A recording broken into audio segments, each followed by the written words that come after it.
It's Friday, June 12th, 2020, and welcome to an Al Fresco edition of your Daily Detroit.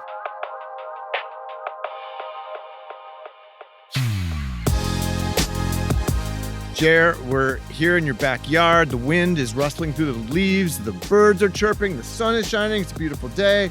It's good to see you in person, man. First time in a while. I know we're socially distanced, 6 feet apart, but this outdoor version of your Daily Detroit in the double yard, I'm just excited to see everybody. We even have engineer Cheyenne in the distance, so it's just, we're all together, but kind of far apart. In fact, I'd have Cheyenne on the air, but I can't even reach her with the microphone. So in case you're new here, I'm Jer Stays, and we have quite the Friday show for you. And I'm Sven Gustafson. We're doing some day drinking here, Jer. We have a bottle of Anteal tequila. We are tasting it for a future episode of your Daily Detroit, but it's a Friday show. It just seemed apropos. Well, figured that we may as well have a drink. It's been a long couple of months, so seeing us in person, drinking is what we do. But good sir, I suggest we pour around for our members on Patreon. Thanks to our newest members, Robin, Paul, Dave, and SJ, as well as the mysterious unspoken cogwheel trapper. I have no idea what that means, Sven. I was kind of worried about whatever that meant, but a Google search comes up with doormats that are designed to trap dirt with clocks on Amazon. So, I mean, hey, maybe it's somebody who wants to push, clock doormats. Yeah, whatever. Anyway, cheers to everyone who makes this show possible. It definitely makes a huge difference. Thanks so much. Jer, let's just make a podcast.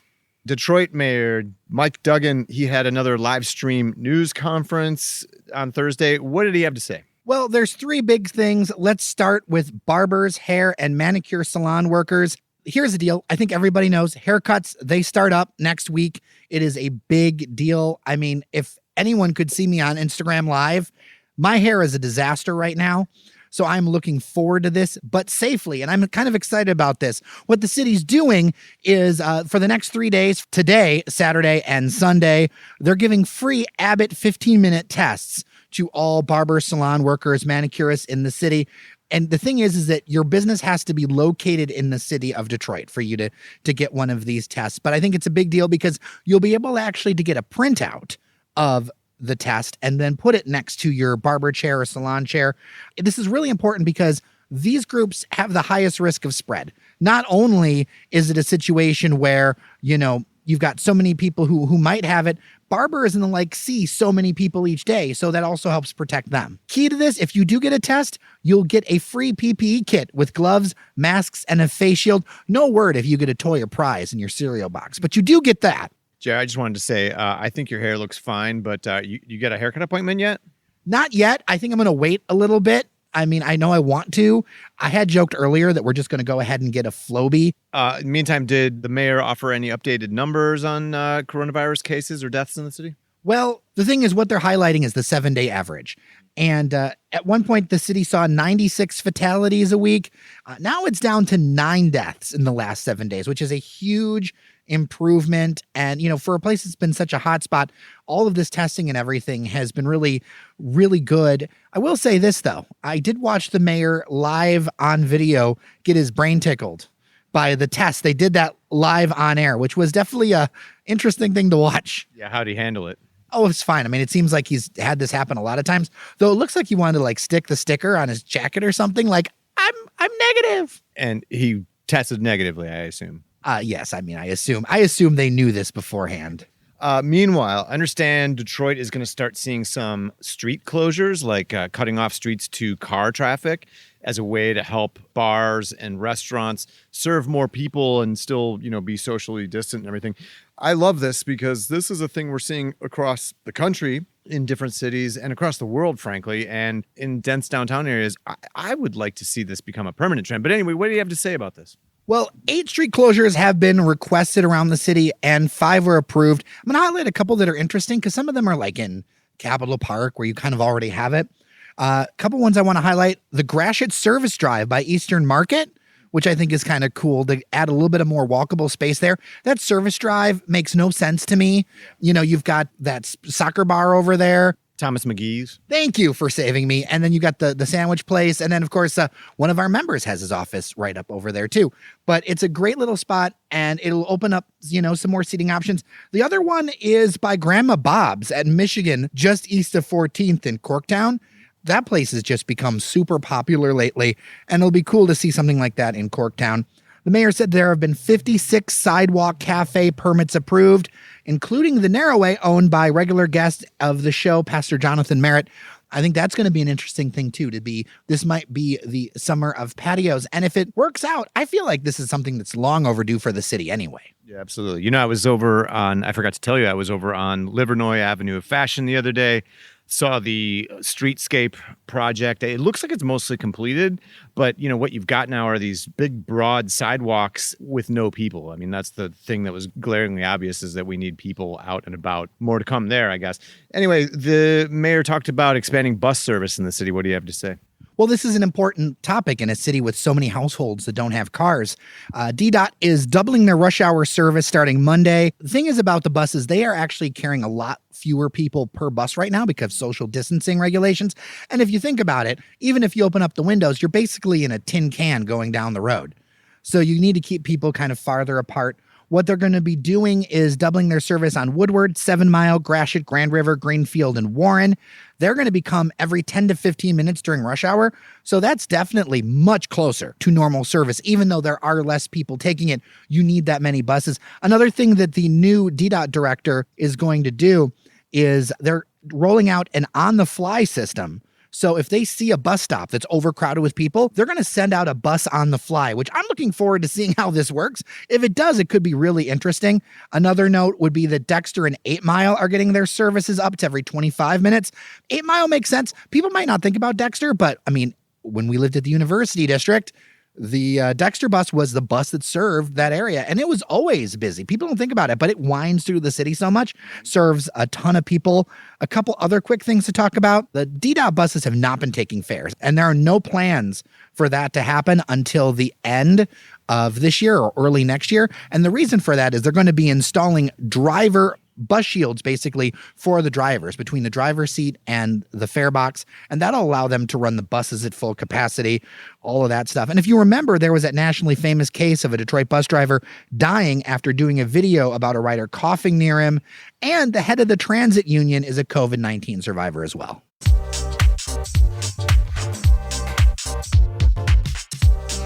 All right, we're going to talk about some stories in general around the coronavirus. There were 218 confirmed cases and 26 deaths as of Thursday afternoon. That brings the total to nearly 59,500 cases statewide and more than 5,700 fatalities. Sven, you're a man of Oakland County. There's some updates happening up there. Yeah, well, you had the story the other day about Mark Hackle talking about relaxing the state of emergency in Macomb County. David Coulter, now the Oakland County executive, says he will probably not be extending the state of emergency in that county when it expires just after midnight on Saturday this weekend. That's a positive thing. That's a reflection of the fact that, the number of new COVID-19 cases and deaths continues to drop. Coulter told the Oakland Press that the coronavirus remains out there. It's out there among us. It remains a threat, and he's still concerned about a second wave of infections, especially now that more sectors of the economy are starting to reopen, restaurants and bars starting to reopen for business. He also said that the Oakland County's Emergency Operations Center will continue to operate in order to get, personal protective equipment, supplies, testing kits, all sorts of other coronavirus resources. Well, that makes me think that, some people might think that the danger of this whole thing is over. And I think it's still important to be cautious. On a national level, you've got the Treasury Secretary Mnuchin talking about how he's not going to shut down the economy again if there is some sort of second wave. And I mean, the lack of response from the federal government makes me basically think that we are on our own with 50 states and 50 responses. We are not out of the woods yet from a medical perspective, despite what your very loud aunt or uncle on Facebook with 20 medical professional friends says. Because, whenever somebody's very clear about their position, they have all of these family and friends that work in the medical profession. Well, Jer, you shared that tweet from our spiritual guru, Kai Risdall from Marketplace, that showed the graphs from Florida, Arizona, California, and and Texas, where 4 states that opened up early and are all seeing rising numbers of coronavirus cases. And I mean, Kai Ryssdal's little commentary was, we've given up, essentially. So, I mean, these are, worst case scenarios. We don't want to see that here in Michigan. I think we've done a really good job here in Michigan flattening the curve. But that is the cautionary tale, right? That we end up seeing the second wave here. We don't want that. Yeah, wear your masks. And I must say, this is starting to look like a dystopian Dr. Seuss book where you've got the people who wear masks and then the ones that don't, the butter side up and the butter side down. Yeah, that's right. Yeah. Who knows? Maybe I saw a pretty funny meme about that. Oh, the places you won't go, I think.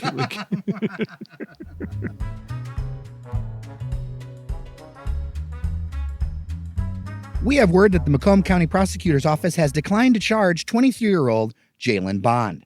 He's the black Amazon delivery driver we told you about earlier this week on the show, who was arrested by a white officer in a viral video that has caught Metro Detroit's attention. On Thursday, protesters demonstrated outside of Warren City Hall. Warren is one of Michigan's largest cities with more than 130,000 residents. It also has changing demographics. Nearly 20% of the city is now African American, according to the latest census estimates. Pending the outcome of an internal affairs investigation, the officer is on paid leave. Amazon, for their part, demanded full accountability. In a statement, quote, "We see what others see in this video, and it's unacceptable. We expect a swift investigation and full accountability for those involved. Amazon will deploy all necessary resources to investigate the matter with our delivery service provider, as well as to represent and support the driver."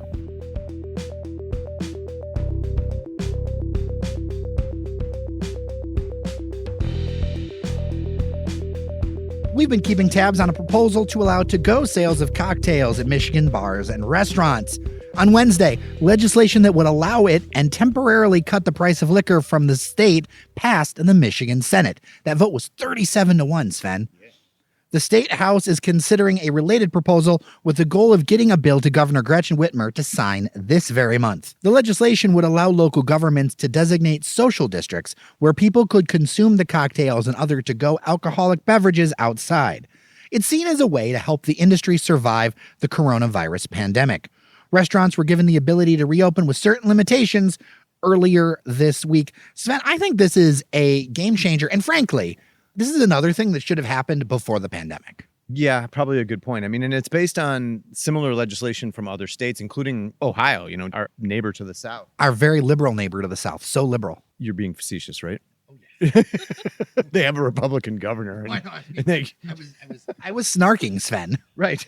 I probably shouldn't bring up this comparison, but I can't help it. I think of visiting New Orleans during Mardi Gras, which I did once. I was able to do with my friend who lives there, and he was able to take me to the off Bourbon Street, local haunts and everything. But the beautiful thing about New Orleans is you can just take a drink from a bar and walk out the front door and walk down the street and nobody's going to bother you. I mean, I don't think this is quite what it's going to be like here, but that was a nice little perk, man. Oh, I remember. I mean, this is definitely much more limited districts, but I used to love loading up a daiquiri on one of the bikes that I rented and just pedaling through New Orleans. It was magical, man. Did you ever go to one of those drive-through daiquiri window places? Of course, and there's Cheyenne's hand raising up to Engineer Cheyenne. So I don't know how they frankly get away with that.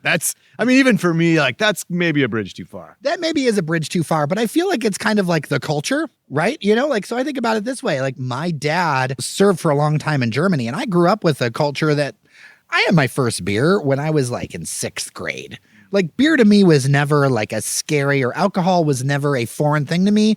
So although, I do partake, still, it was one of those things of you learn your limits and what you can do. Same with me, although my dad was and remains a big wine fan. So my first sip of booze, at least that was allowed, was wine. And, I was served a little glass of wine with dinner parties and stuff from a pretty young age too. Shout out to Sven's dad, who keeps sending us funny Instagram stories at Instagram.com/DailyDetroit. Dad.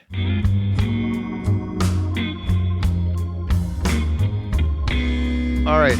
If you're the camping type, Jer, are you the camping type? Surprisingly to people, I am. I do enjoy myself a good primitive cabin or a nice tent. In fact, it was so hot the other day, if we didn't get the power back, I was going to camp out here in the yard with the dog. All right, well, now I forgot what I was talking about. No, I'm kidding. 2 state parks that are both within an easy drive of Detroit are offering a new option for you for overnight stays. And you could even call it glamping if you wanted to. The Freep reports that the Michigan Department of Natural Resources partnering with a company called Tenter, that's Tentrr. So we're not only deleting the R, we're replacing the R with another R. We're doing all. Deleting the E. Oh, that's right. All the R. These new age names. It's so internet 3.0. Anyway, DNR partnering with Tenter to offer safari-style tents at Highland Recreation Area, that's up in White Lake Township, and Sleeper State Park, which is right up near the tippy top of Michigan's thumb. I've been actually to the beach at Sleeper. It's a gorgeous beach. Anyway, Tenter is a New York City-based company. It says it's bringing 30 single and double tents to sites outside the park campgrounds in both locations. These are canvas-walled tents. They're built atop a raised wooden platform, and when you reserve them, you get Adirondack chairs, there's a fire pit, there's a grill, picnic table with storage benches, and then inside the tents, you get either a queen-sized cot or a bunk bed, plus a wood stove. They sleep up to 6 or 12 for single or double tents. That includes pop-up tents that they provide. Guests get access to state park facilities, including showers and toilets. Reservations start at $135 a night, and part of the money goes to support the DNR. You know, this is part of the DNR's effort to get more people outside. You know, they just celebrated their 100th anniversary last year. I think they look great. They're geared toward people, you know, I mentioned glamping. It's for people who either don't have a lot of equipment or they want maybe some creature comforts. There's nothing wrong with that, I guess, right? I would just point out, Jer, that there are already some alternatives for people if you don't want to either camp in an RV or in an old-fashioned tent. There are yurts at a limited number of state parks around the state, I think mostly in the UP, if I'm not mistaken. There are also mini cabins in some places. And I've camped in some of the mini cabins. There are also a limited number of them. They tend to fill up fast, so it's a good idea if you ever want to do it to reserve them ahead of time. But the mini cabins are great because they've got bunk beds, they have electric wall heaters, and then outside you get a picnic table. There's a little fire ring and a grill. They're a great option for wintertime especially, which is a great time to go to a lot of these state parks because there's nobody there, and it's beautiful out there. I personally am always a fan of the concept of the yurt.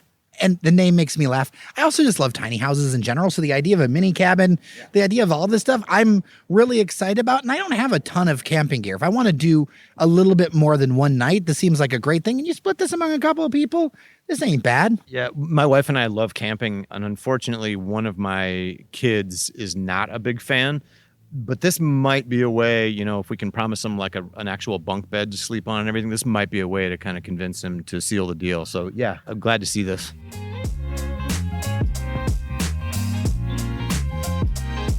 And finally, CNBC is reporting that Detroit-based Quicken Loans is getting ready to go public as early as next month. This will be the talk of the town in business circles as it's going to have a target valuation in the tens of billions of dollars.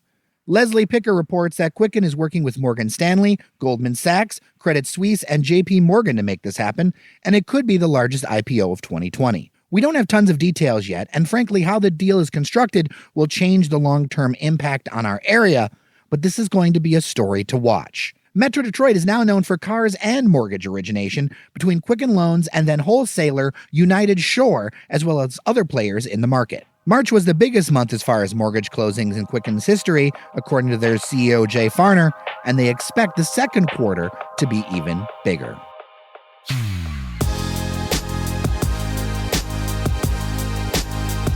All right, that'll do it for an alfresco edition of your Daily Detroit. Nice to get out of my basement. Right, exactly. We've been in these cooped up studios for so long.